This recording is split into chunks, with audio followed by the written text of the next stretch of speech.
to the Father, Son, and the Holy Spirit, one true God. Amen. Welcome to the third lecture on Syriac Manuscripts on Urho the Way.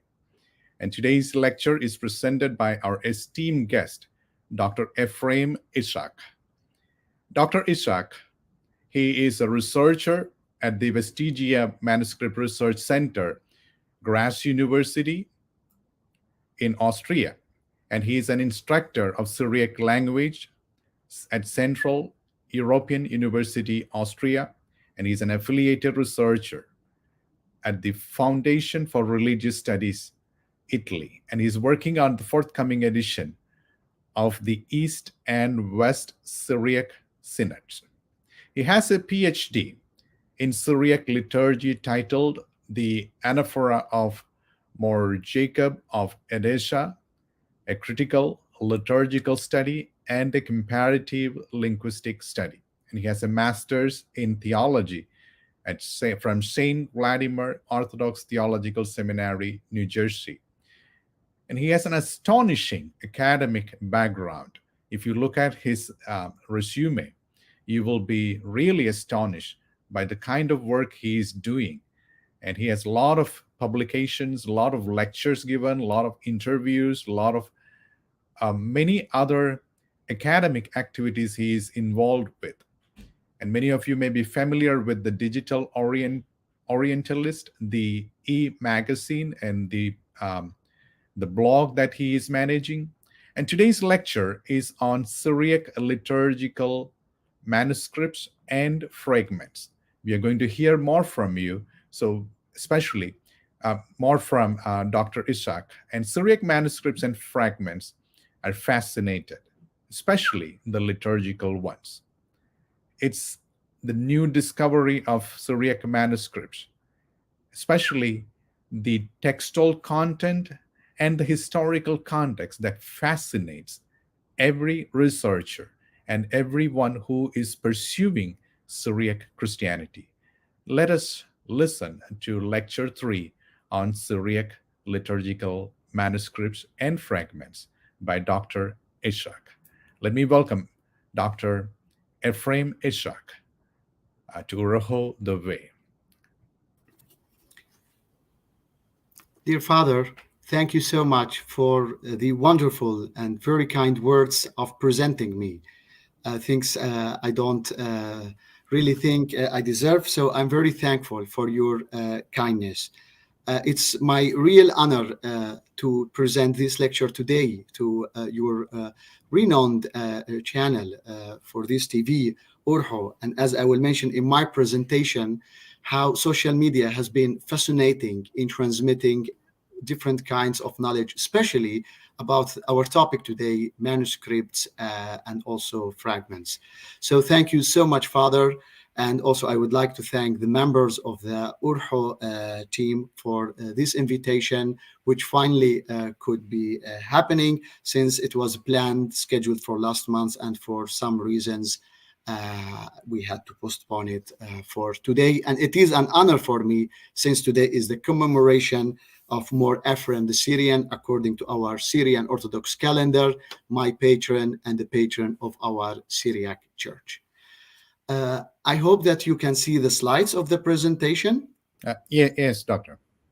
So as you will see from this first slide, that this is from a liturgical manuscript, and the image is taken for the binding, where we can see that somehow like an idea about how some liturgical manuscript can look like. You can see the wood and beautiful binding, and you can, even if you have no experience with manuscript, you can easily say at least or assume that we are going to deal today with old materials.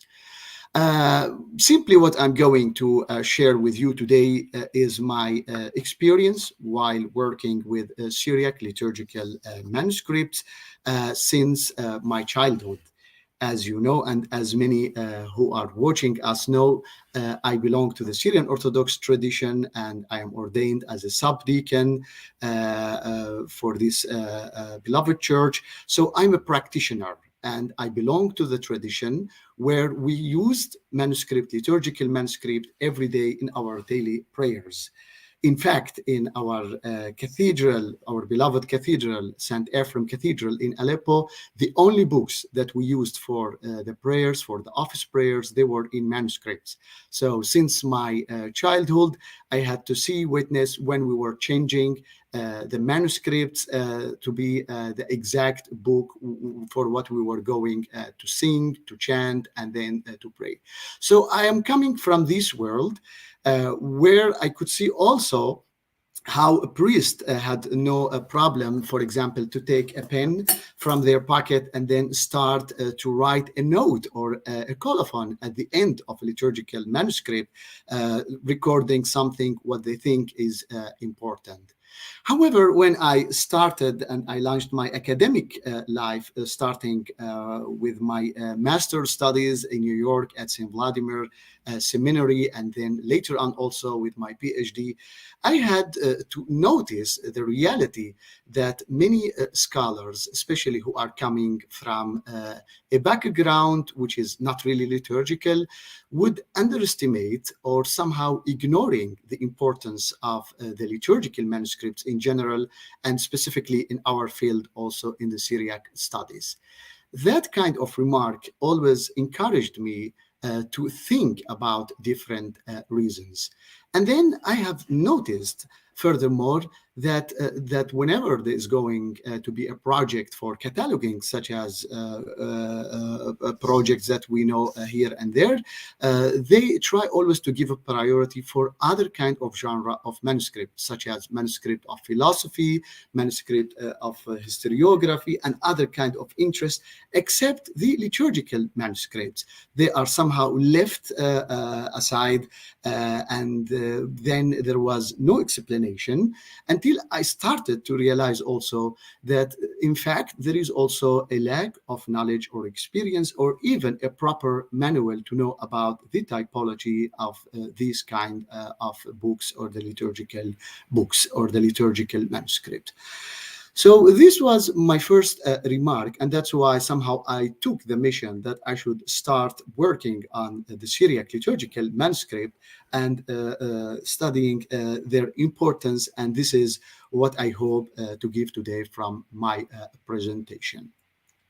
The other reality that also I have noticed is the damaged, or we don't have really very old liturgical manuscript. We might have other kind of manuscript starting from maybe 4th, 5th century, but not liturgical manuscript. And this is should be expected simply because the daily use of the liturgical manuscript caused a reality where we have lost many old ones, and what we could find that they are lost in a different kind of other kind of manuscripts, sometimes hidden in bindings, as we will see today, and then we ended up with the reality of fragments.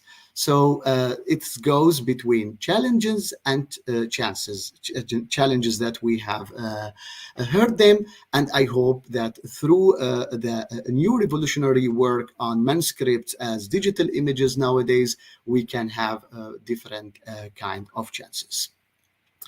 According to the great master of the Syriac studies, Rabo de Malfone, Malfone Sebastian Brock, in his article in 1999 in Hugoye Journal, when he tried to find the sources of the sayings attributed to Mor Jacob of Seruh and others, how he could find a kind of connection with other Mimre, he at the beginning made it clear that one should go back to the rich manuscript tradition. But he mentioned afterwards, for the sake of practicality, he adopted his study only with the published editions of the books of Fanqiyotho, such as the Fanqitho of Mosul edition by the Syriac Catholic.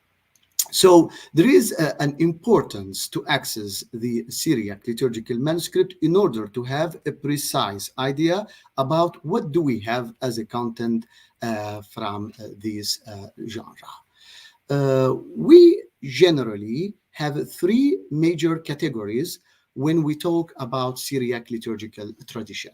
We have the West Syriac tradition, which is the Syrian Orthodox, and then the Syriac Catholic, the Maronite, and then their sister churches in India.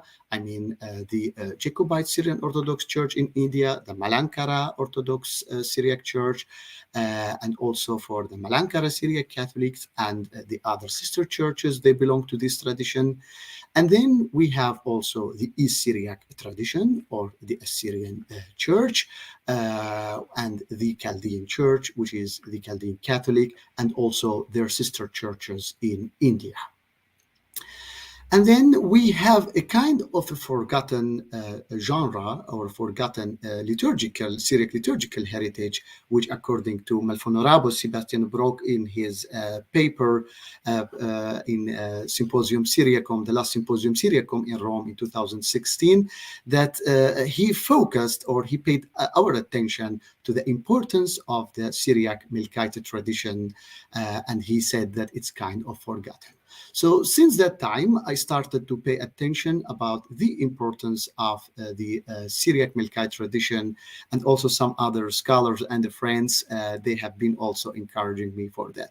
So this was historically used by the Antiochian Orthodox tradition, or the so-called in Arabic, the Rome Orthodox, or the Greek Orthodox of Antioch, and then we have the Melkite Catholic. By the way, I would like to make a remark here. When I use the Melkite, it doesn't have any kind of confessional agenda. It's simply the scholarly word to describe this tradition, since we know that the Orthodox Church of Antioch, the Rome Orthodox Church of Antioch, does not accept the term Melkite, since it could be considered as a derogatory term. The same thing like the Jacobite, the Syrian Orthodox Church doesn't accept it.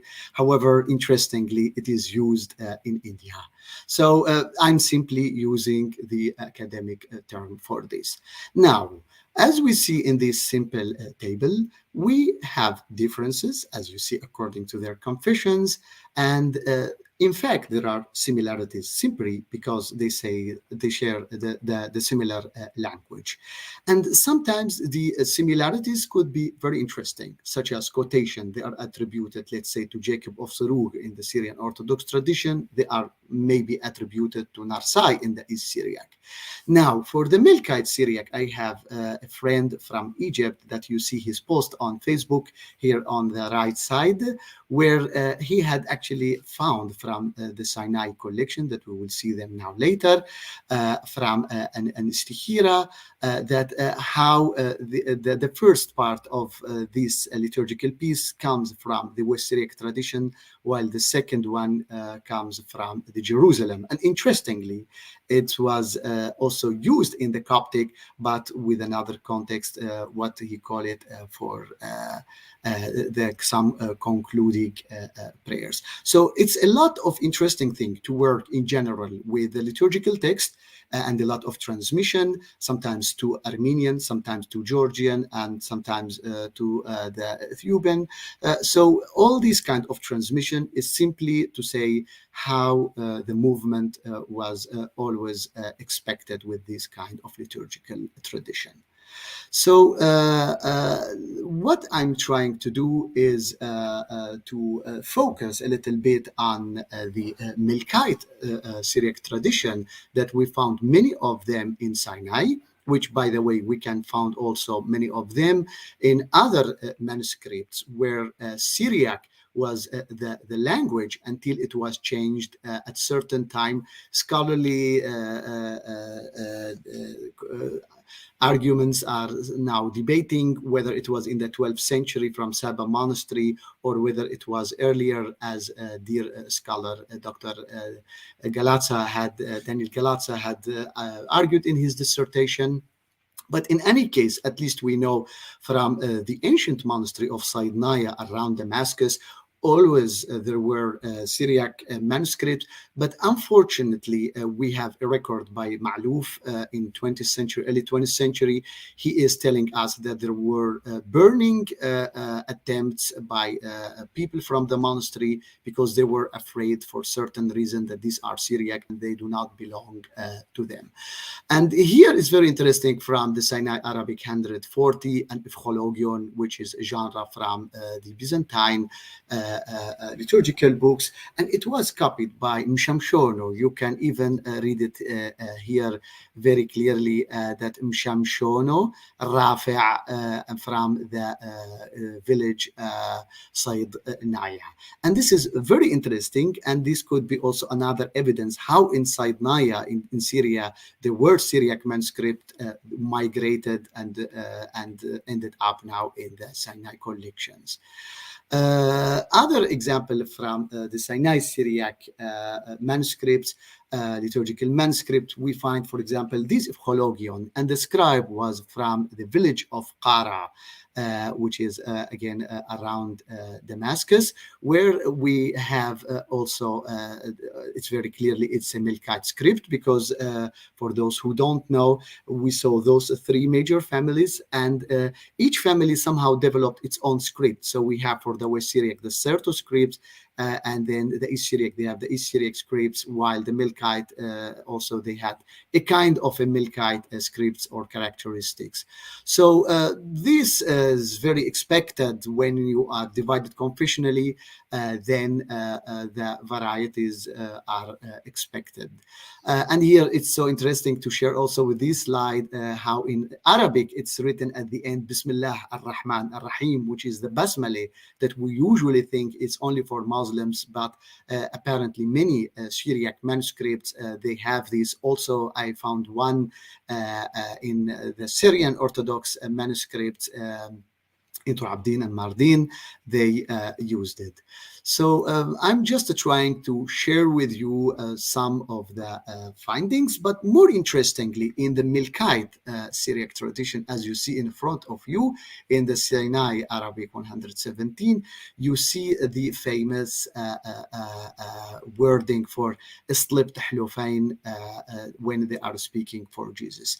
And this is very interesting because, as you might know, esteemed who were crucified for us, is addressing it to Jesus. So this kind of wording usually is attributed and only kept as a privilege for the Syrian Orthodox Church, but apparently it's not true. And once also Melfonorabo Sebastian Brock, he said that it was used, this Dislab Tahlufain, in different places in Syria. So then later it became kind of label identity for the Syrian Orthodox. So now I should go to what I call the scattered perils. And I am borrowing this term from the great scholar, late Patriarch, His Holiness, blessed memory, Patriarch More Ignatius Ephrem Barsom, who had written his famous encyclopedic work, Scattered Perils. And since my childhood, I was always wondering what was the meaning for scattered perils. But the more I had to learn about the tradition, the more I started to understand in a better way that these are indeed treasures, perils, and scattered all over the world, scattered all over the manuscript libraries. And inside manuscripts, we find also all these kind of fragments, textual fragments and real fragments. And in my strategy, looking and my attempt to find these Syriac liturgical scattered perils, I had kind of interesting strategies. So the first thing is the social media.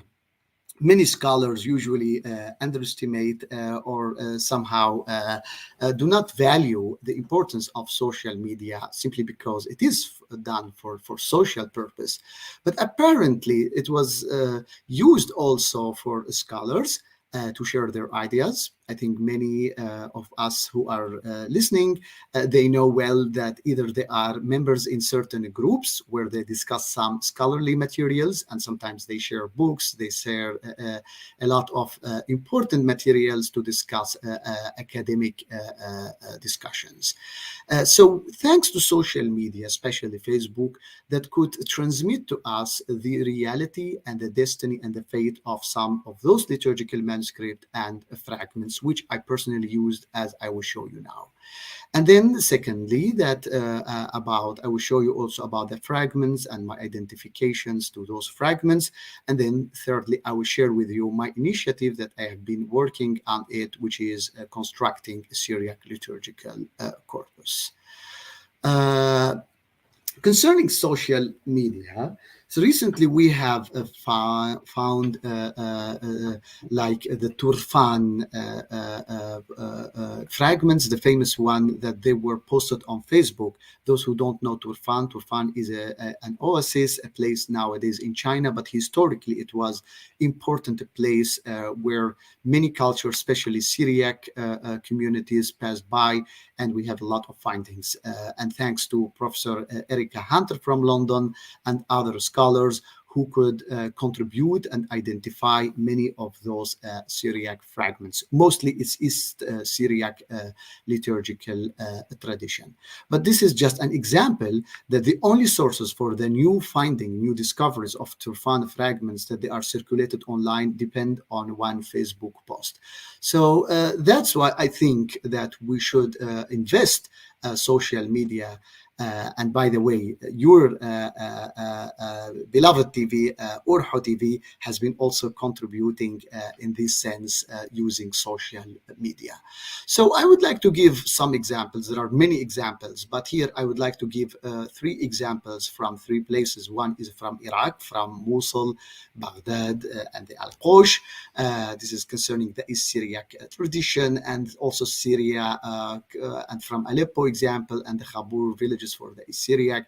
And then I will share with you the rediscovery of the Za'faran number 12, which I have founded 2 years ago while working on the Synodical collection for the project of COGD for the foundation of Fishere in Bologna.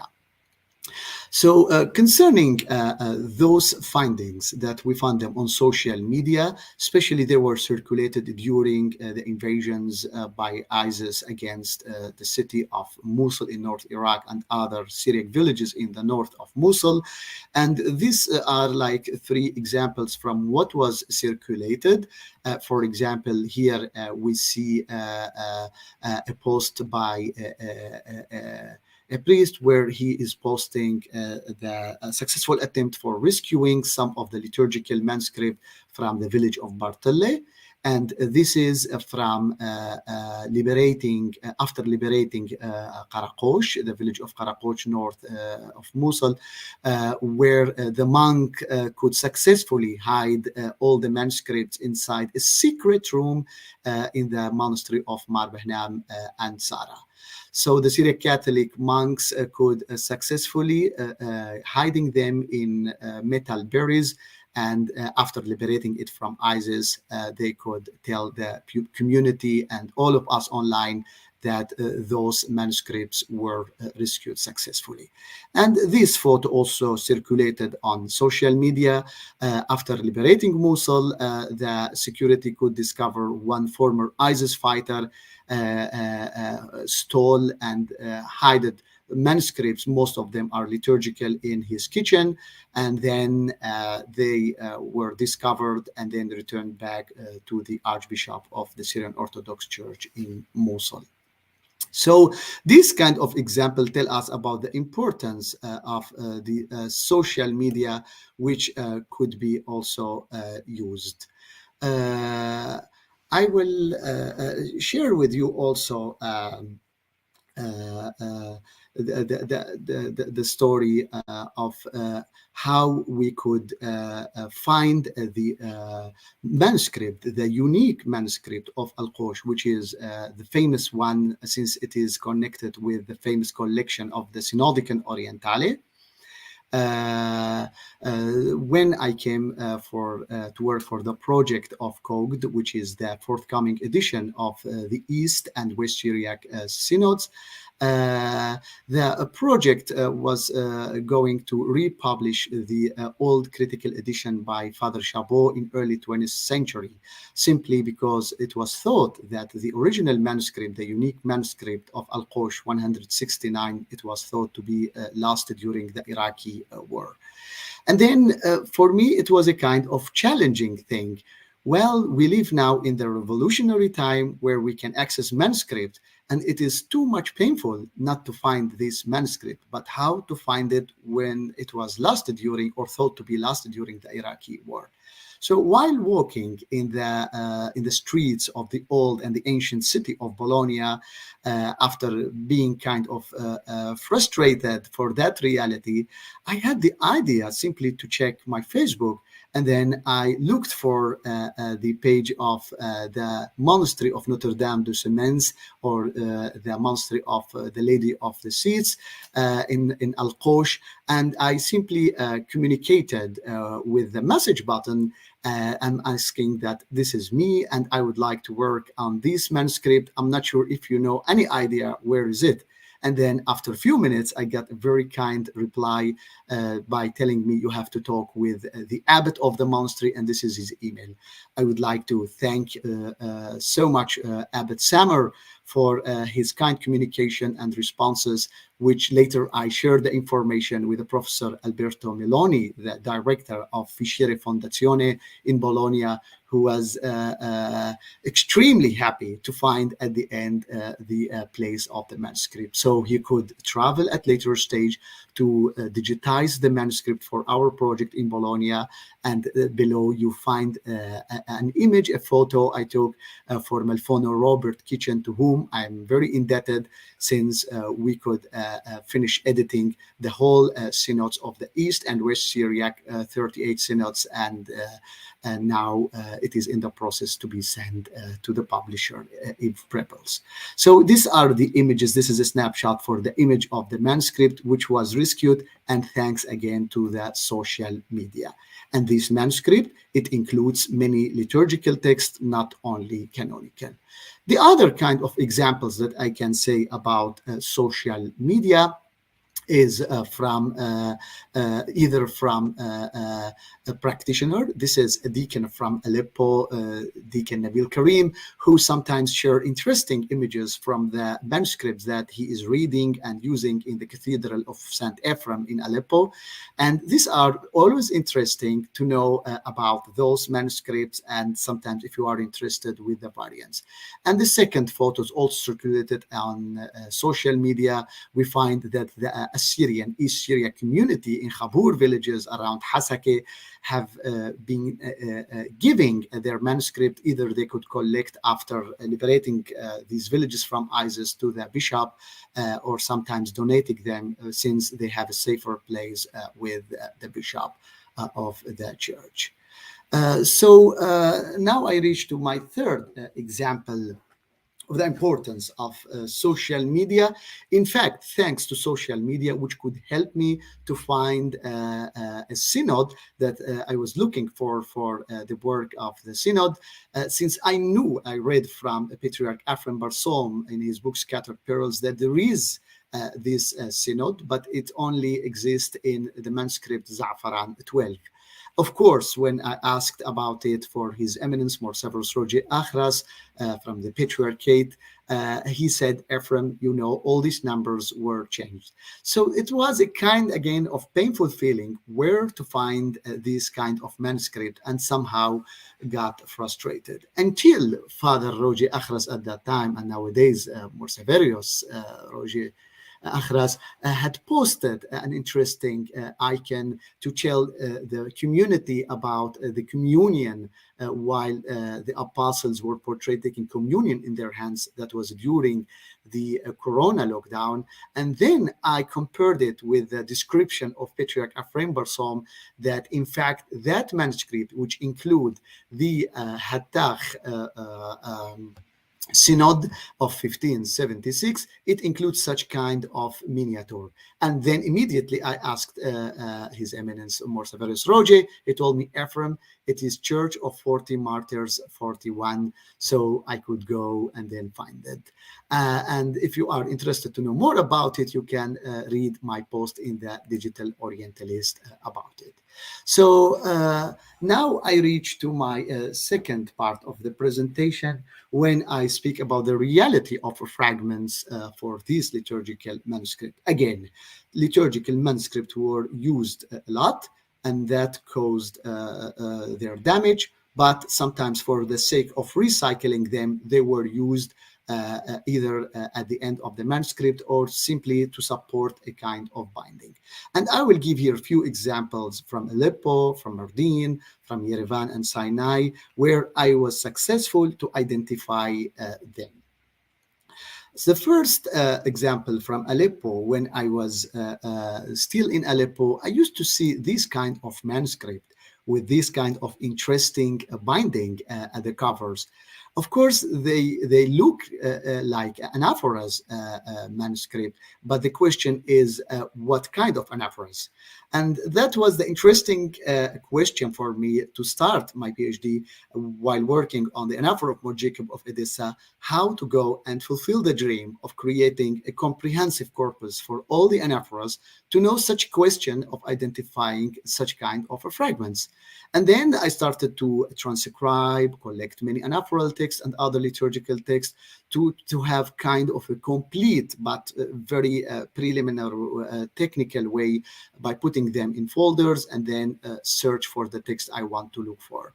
And then I could find that in one of these faces is actually from the anaphora of Bar Salibi, the other one is from the anaphora of Basil of Caesarea. The other example that I can give also is from Mardin, from the Za'faran. Again, this is an interesting fragment attached to a binding. Here you can still see part of the binding. And again, it looks like anaphoras because we see Amo, people, and then Net Qadash, which means that we know it's for the Lord's Prayer, and then a priest. But the question is, to which anaphora does it belong to? I transcribe it. But thanks again to the text I have, I could know that this belongs to the anaphora of Julius of Rome, the Bishop of Rome. And the most interesting thing, and which we published also and announced it online during press release here in the University of Graz, was to identify the fragment number 7, which is from the Yerevan collection.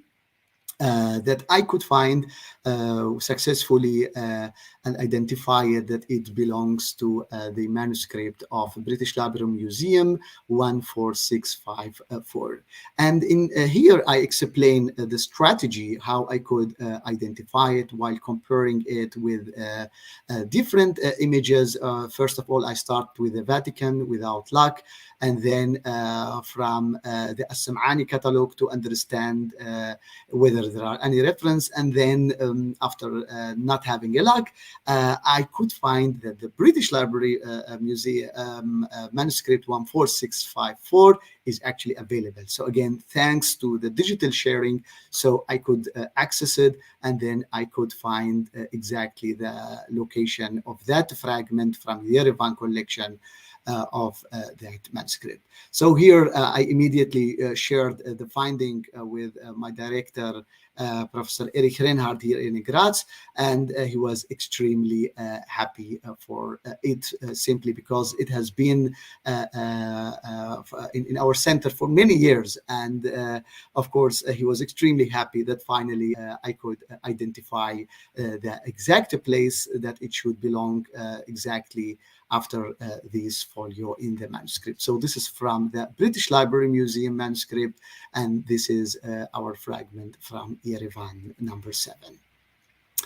And again, for other attempts while being involved with cataloging the Syriac manuscripts and the fragments from the Yerevan collection, there was this fragment number 4. Of course, there is only a little bit you can see here, only a few words. But thanks to the new initiative of Bet Mardutho by Malfondo George Kiraz, who could initiate the project of Simtho or Simtha to collect all the textual text from many printable books, and that could help to find that it's fact that it belongs to Severus Cathedral homily. So again, all these initiatives, all these projects could help and make the impossible possible to identify these fragments. However, since Simtho was only depending on printable books and printed books, then it would be impossible if you have a fragment such as this one, simply because the liturgical texts do not exist in printing, all of them, and also the Simtho at the time didn't have any liturgical text. So again, this is from fragment number 8 from the Irvine collection, where I could find that that it doesn't exist in Simtho, but manual checking for other manuscripts, especially the Beth Gazo from Church of St. Mark of Jerusalem, monastery in Jerusalem, I could find that it belongs to Manitho of More Severius. Again, you cannot imagine my joy whenever I find these things. It's a great happiness. And as I mentioned in the abstract, it's like that woman who found her lost coin, or that father who found his lost son, and that shepherd who found his lost sheep. It's a great joy, and that's why I would like to share also that some of the Sinai fragments that could be identified, these are fragments. They exist at the end of liturgical Melkite manuscript. They don't belong to the manuscript. You can see that even the script is different. These are from a lectionary, while this Chologion Melkite manuscript from Sinai, it has a different even script and content. But at the end, with this kind of fragments, you find these interesting things, even kind of personal notes. Another interesting case in the Sinai manuscript is, for example, this Arabic text, which is inside an Ephrologion. It doesn't belong to it, but this is in fact a remedy to heal you if you have coughing. Well, you can even argue about it theologically, that the liturgical manuscript could be used for healing spiritually. So perhaps that monk who wrote it, he thought, well, it's suitable to have also something to heal the body as well. By the way, according to Professor Erika Hunter and Professor Borboni, we find some of these kind of remedies in the magical fragments and amulets. So there is a kind of connection between remedies as healing of the bodies, and also perhaps rituality such as magical balls or amulets or liturgical manuscripts to heal also the spirit. And another interesting manuscript from the Sinai Melkite collection is a scribe from Hama, from Syria. So here you see the transmission and the migration of the manuscript from Syria to end up in Sinai. So the Sinai collection, the liturgical one, do not only belong to the Sinai community, they belong to Syrians, most possibly from the Chalcedonian Syriac people of Syria, Lebanon, and other places. But most interestingly, in the Sinai collection, they also include West Syriac materials, such as this manuscript, which is a manuscript of Bet Gazo from 13th century. And finally, I would like to share with you my initiative, which is constructing Syriac liturgical corpus. So this could lead me to reach the concept about the importance of creating a corpus, a database, where I can put all my text, and then with a searchable possibility, we can go and identify these fragments, and then the text would be fed according to the liturgical manuscript of different tradition, West, East, and Melkite Syriac tradition. So this is mainly the goal, and to help scholars and to help students. Of course, it's a lot of work, but I am trying to do my best with a couple of friends, and those who are hearing me and who are ready to cooperate and to help, they are most welcome. And finally, I will share some good and most recent finding, which is to identify an unidentified fragment from the new Sharfe catalog, which I will tell you about it later.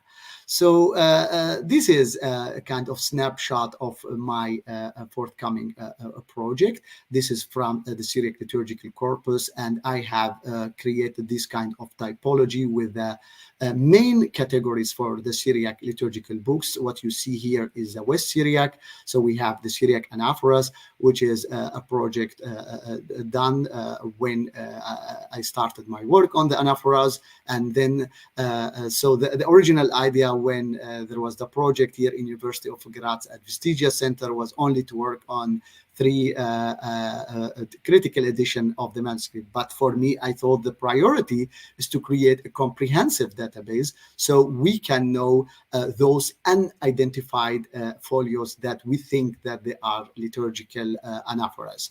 So this is, you can visit it, syriacanaphoras.org, and I have them personally, but technically they need time to be uploaded. But usually when scholars and students are asking me, we upload them as soon as possibility. The most recent ones were Clement I, Clement II, Jacob Baradeus, and recently is Saint Mark, in addition to others which were already uploaded. And then we have the other genre of books, and here is the still we are building the Melkite Syriac tradition with a friend who is visiting us here in Graz. And then we are simply studying the Sinai manuscript thanks to the initiative of putting them available online, for example, of Chologion, Orologion, Menaion, Octoiakos, etc. And we try to compare them with the current practice of the Byzantine liturgical tradition. So now I reach to my recent identification when I received the catalog of Sharfe, the excellent work by the great scholars from Paris. I immediately went to see the one of the manuscript which has anaphora, since it has been always my interest. And then I found this anaphora which was not identified. And then I wanted to test my corpus and my text. So I started to type these letters, and then I found that that it is belonging to the anaphora of Abraham the hunter, Abraham Nahshar Tonoyo. Thanks to the catalog, they put the incipit and the end of this one folio.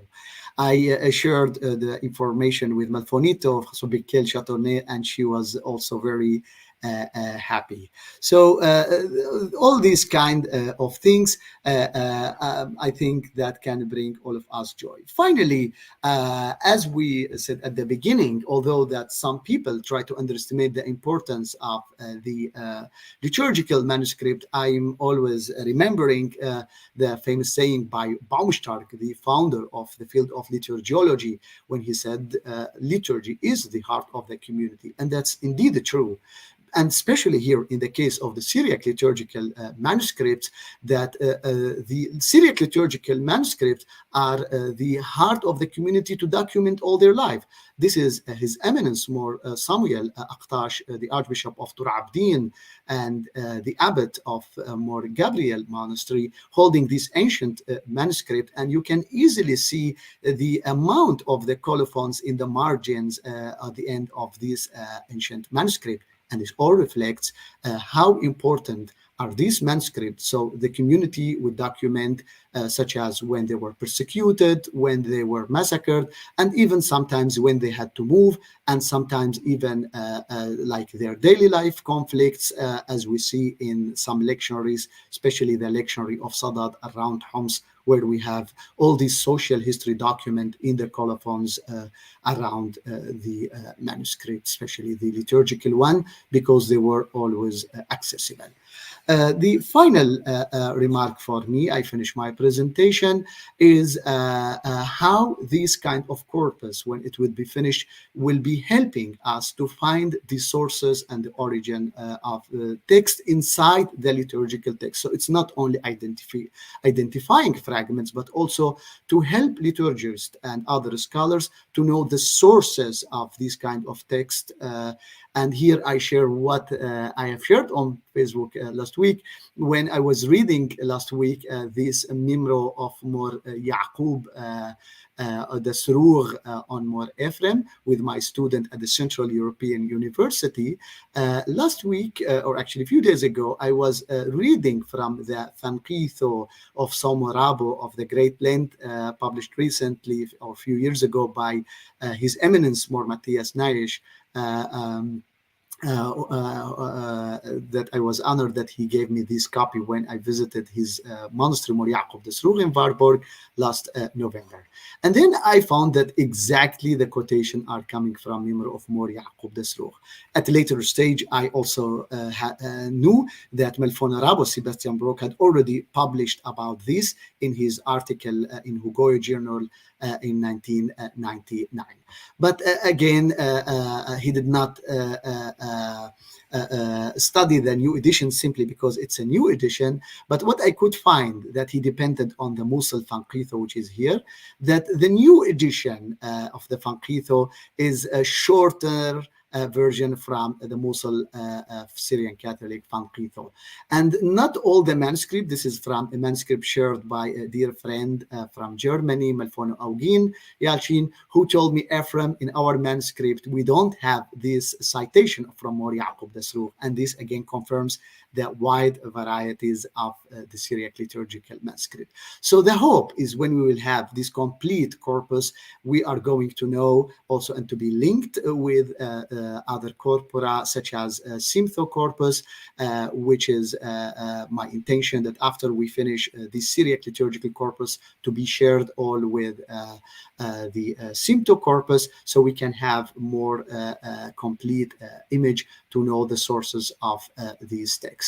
So I'm really honored that I'm presenting this presentation today, and while talking about the liturgy and the feast of Mor Ephrem the Syrian, whom we are commemorating his feast today. So I would like to wish everybody a blessed feast, and I take the opportunity to wish His Holiness More Ignatius Ephrem II, our spiritual father, many years and all the best in his spiritual names day. And Eido Bricho to all of you. Taudi Sagi. Thank you so much. Taudi Malfono. Malfono, this is such a great presentation, and we are honored that you could do this wonderful presentation and the kind of work that you're doing and the personal journey with more kind of a practical thing, how social media is helping us. And thank you especially for acknowledging the micro ministry that Urho the Way is doing as well. And we have few questions. You have done many work in the liturgical Syriac anaphoras. This is not directly to addressing to your presentation, but your work on liturgical anaphoras. But the reality is the anaphoras are used predominantly in translated versions, like either in Arabic or Malayalam or English. One of the things that we always face is like the kind of translation that we have, especially in English. So many times the translations are going like word by word translation. But what should be the best approach to have a more contemporary language and in a more usable and practical language? How about the language equivalency of the anaphoras? Like, can we make it more contemporary? So this is more from a practical perspective. Yes, thank you, Father. Well, I think that you touched a correct point here. is we have to differentiate between two realities when we speak about publishing a liturgical text.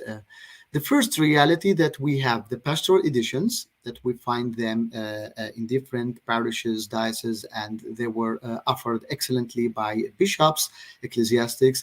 But on the other hand, there is also the reality of the academic editions. And this is what we call them critical editions, such as the famous critical editions of the Anaphora Syriac, launched by the late Father Alphonse Ras from the Orientale Institute in Rome. And those are two realities. Well, if you are going to speak from a pastoral reality, I think that you have always to adapt your text according to the needs of your audience, of your people. And that's the beauty of liturgy. And that can explain also the changeability of the text. So either because it was oral, so priests could change it, or also to let it fit according to the needs of the community. So if your goal is to address the community from pastoral perspective, I think you can always find such kind of solution. But you cannot, I think you cannot do it when you are trying to do, let's say, a critical edition or scientific edition, because it has different kind of circumstances. You have to be precise, you have to be accurate, and sometimes certain word, let's say, incarnation, like il-bash fagro, incarnated. If we have this in the liturgical text, then this can tell us that this is an indication that it belongs to very ancient layer where the Syriac literature used to describe incarnation as il-bash fagro instead of idgasha. So critically or scientifically is a different reality from pastoral. But I agree with you. If you are going to offer a translation for your parishes, and also it depends on which parish. Let's say you are going to address the youth. They need a different language from when you are going to talk with, let's say, seniors. When you are going to speak I don't know, at certain time, let's say during the time of war, you need to select the proper text which can address the time and the place. And that's why that it's not a problem when you have changing in the liturgical text. It is actually expected, and it is in fact a healthy phenomena to say that actually you try to contextualize and to make an up-to-date version for your text. Oh, that's enlightening, Malfono. So you also, like, in the beginning or in the abstract itself, you mentioned, like, when you have a manuscript, you'll be looking into the content and the context. So Exactly. contextualizing the Syriac liturgical practices that are much needed in this today's world. I mean, we are sitting on the a gold mine, but we are just still sitting and still maybe too much preoccupied with what we have in the past, and we find it difficult to provide or disseminate what we have.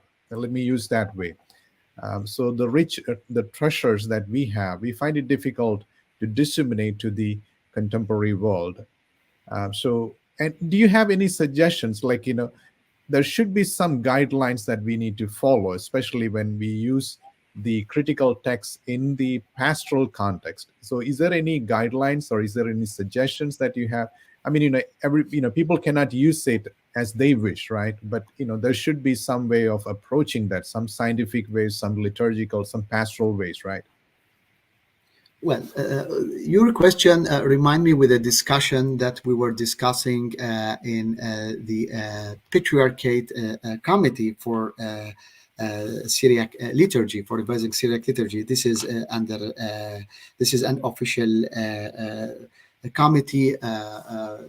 Was suggested by the Holy Synod, by His Holiness More Ignatius Ephrem II, and the members are more Dionysius Jean Kawak, the Bishop of East America, and also His Eminence More Matthias Nayesh, and also More Severios Sayyidina Mor Severius Roger Achras. So we had all this kind of discussion also with Malfono George Kiraz, that how we are going to address this kind of question. I think it's good to have a scientific discussion while trying to prepare for such kind of pastoral edition.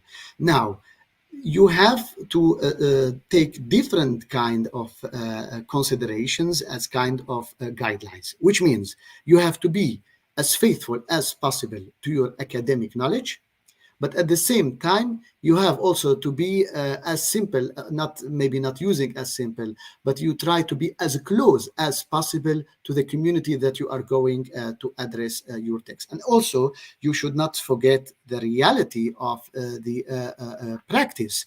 For example, academically, we could find that many parts in our structure of the divine liturgy of the Qurobo is not really following how it was supposed to be.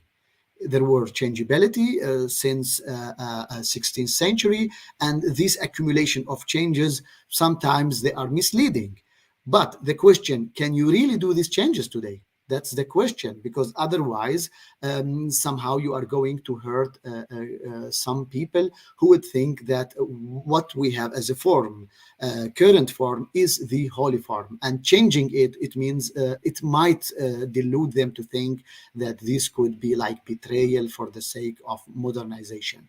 So you have always to be careful how to suggest your recommendations. And you have also to be realistic that at certain point nothing could be changed. But the most important thing that you should try to enlighten people by different kind of publications, especially thanks to the publications of dear Father Bibi Farges in India, that he had published a lot.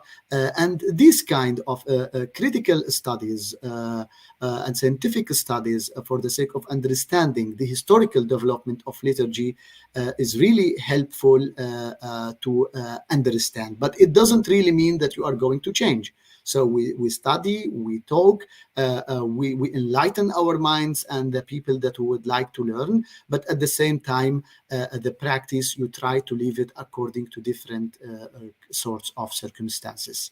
Again, this is my opinion. If you are asking about guidelines, I think we have to speak about two different realities.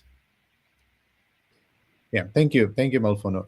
And glad to know that the patriarchate is working on that and seriously discussing these things, addressing these concerns. We look forward and we pray about that, with with our spiritual father leading this journey. We'll be able to, with each there should be a fine blend, without compromising the. As you said, we cannot just do everything changed in the name of modernization, but at the same time, translating to the modern world and making more sense to those who are participating. People need a participatory worship, and that need to have their own language, their own imageries. So it may be difficult for them to relate to the imageries that are used in the maybe in the 16th century. So many of them won't work. So let's pray about that. Let's look forward to that. Yes, and personally, I'm really honored to have the honor to sit in this committee because I always learn from them. As I told you, we have 3 bishops from the Holy Synod, and we have also Malfone, such as Malfono George Kiraz, and also we have some priests, and we try to simply to discuss all these kind of things. It doesn't really mean that there will be a kind of results, but I think that His Eminence Mor Severius Roger Achras is the best one to ask for this kind of committee. Thank you.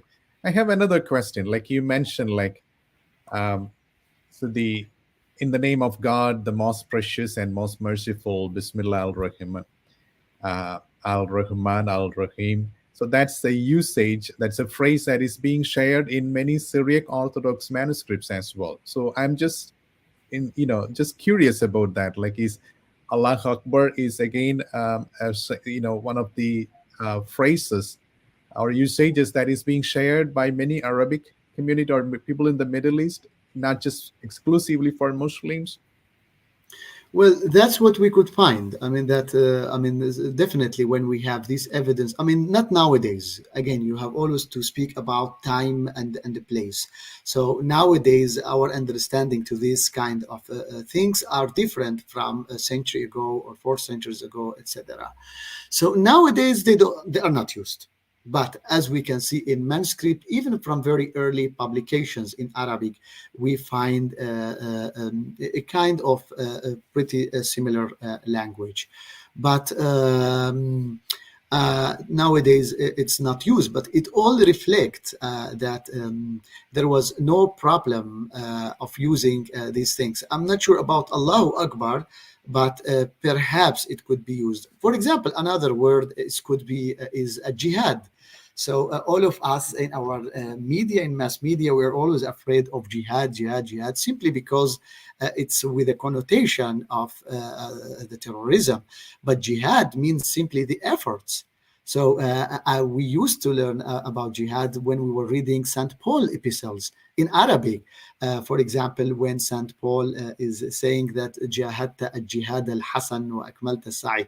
So when he's telling that you have done a good work or good labor. So nowadays we have always to be careful that these words are used in a political and certain political terminology, which is far from the reality. But again, this is a kind of conversations about the development of terminology according to certain times. So apparently, as we see in this liturgical manuscript, so Bismillah ar-Rahman ar-Rahim, I found it also with West Syriac manuscript.